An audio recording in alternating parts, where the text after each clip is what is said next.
ओडिशा सर्वसाधारण पाठागार सम्मेलन 2025 7 डिसेम्बर भंज कलामंडप अनुष्ठित होगाकू जाऊँगी। निशिकांत साहू कन्वेनर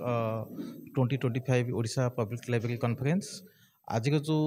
कॉन्फ्रेंस होगाकू जाऊँगी 7 डिसेम्बर तार मुख्य उद्देश्य है जे आम प्रतिवर्ष करिआसीचु ये जो पाठागार आंदोलन यहाँ गोटे प्लाटफर्म ये जो प्लाटफर्म टाक आम कंटिन्यू करुचु यहीटार मुख्य उद्देश्य है जो आम राज्य जी सब पिला माने अच्छा स्टूडेंट्स सबु वर्ग लोक मान सुविधापी गोटे पाठागार आंदोलनटा आगू जावाई यहीटार मुख्य उद्देश्य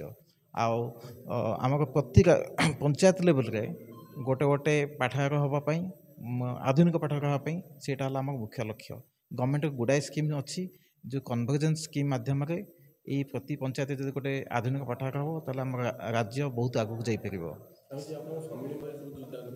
आमर chief secretary mister Ahuja, additional chief secretary of Karnataka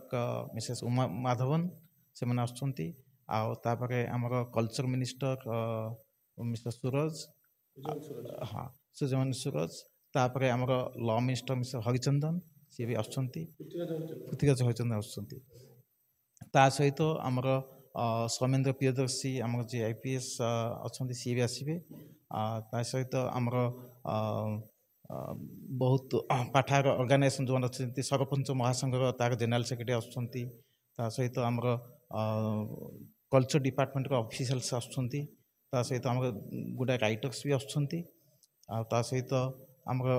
जो मैंने पाठागार महासंघ पाठागार ओडिशा लाइब्रेरी एकेडमी बकलो फाउंडेशन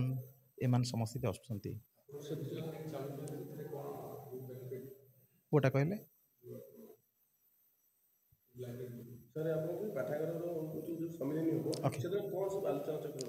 आम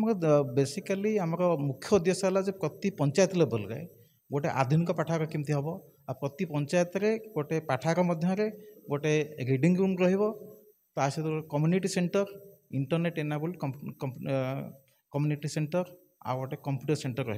जोटा कि ग्रामांचल सबु वर्ग लोक गोटे सुविधा दे पार से मुख्य लक्ष्य। गवर्नमेंट जो स्कीम अच्छी सेटा केमती लोक मैंने अति सहज पाइपर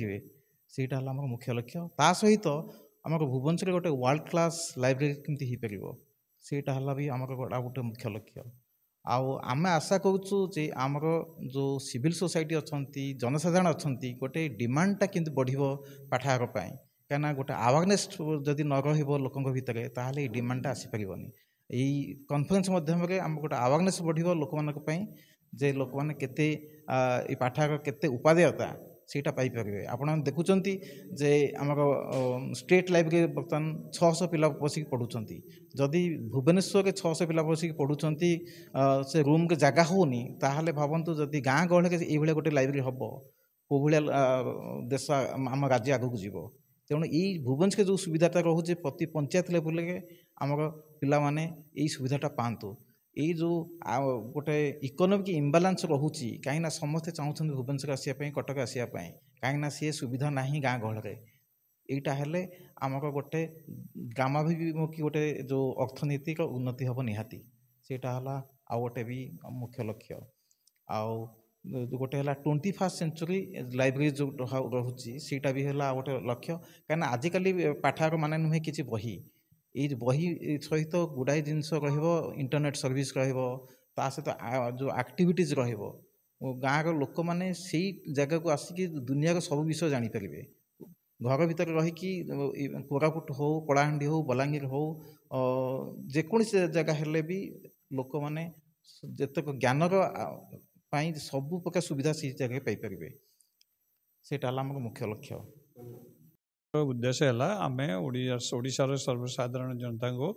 आम जनवा को चाहूँ जे आम सरकार को अनुरोध करुँ जे प्रति ग्राम पंचायत रे गोटे लाइब्रेरी डिजिटल लाइब्रेरी हो पिला मन को शिक्षित करा जाऊ पिला मानकर अनएम्प्लॉयमेंट कमिज एंड से माने सुनागरिक हो पारे केबे हो पारनि बर्तमान कभी ओडिशार लोक जो मैंने युवक संघ लोक से माने कम्पीट करिया पड़ो अन्य स्टेट मान सागर आउ अन्य अमेरिका सागर भी कम्पिट करा पड़ो खाली कौन तुम्हें आजिकल आउ तुम्हें देश भितर स्टेट भितर रोच सो तुमको ज्ञान आहरण करा पड़ो से ज्ञान आहरण करने को हेले कि भल सुनागरिक हवाक हेले तुमको बही पढ़िया पड़ो खाली मोबाइल रु किसी ज्ञान हासिल करहबनी तेणु से परिस्थिति रे केमिति डिजिटल लाइब्रेरी मूवमेंटा आगेब जमती गाँव ग्राम सड़क योजना अच्छी प्रति गाँव में गोटे लाइब्रेरी हो से गोटे मीटिंग प्लेस हो गोटे कम्युनिटी सेंटर हो गाँव पिला माने जाई सेठी पाठ पढ़ंतु तांकर सुविधा रो एंड तांको अन्य कॉलेज रो पिला जिते आसबे छुट्टी रे से भी मेंटर कर पारे आमर किछि नाही मो गाँव तो स्कूल बंद हो जाए पूरा आउ स्कूल भी नहीं 20 जन रु कम हेले स्कूल भी बंद है आउ से कम्युनिटी सेंटर आउ कम लाइब्रेरी दरकार माने कटक पारादीप रास्ता राहमा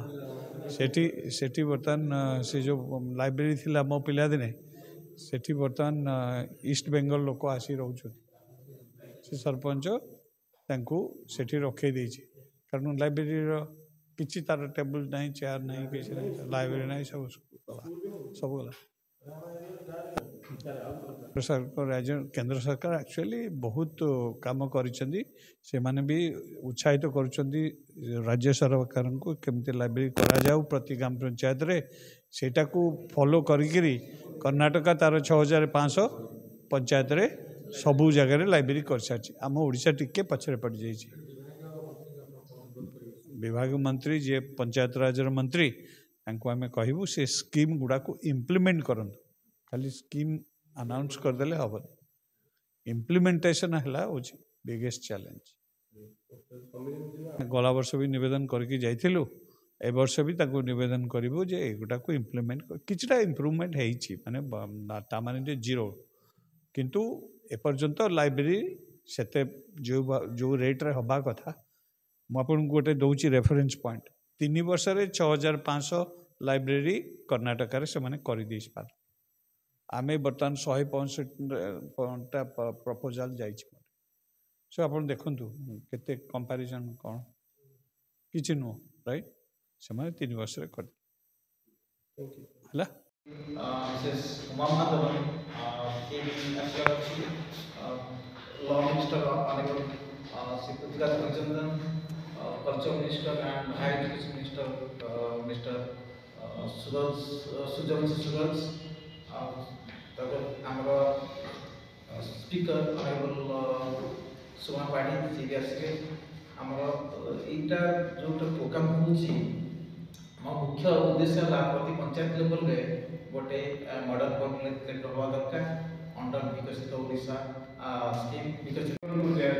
लाइब्रेरी तांको पंचायत रे तांको ब्लॉक रे हवा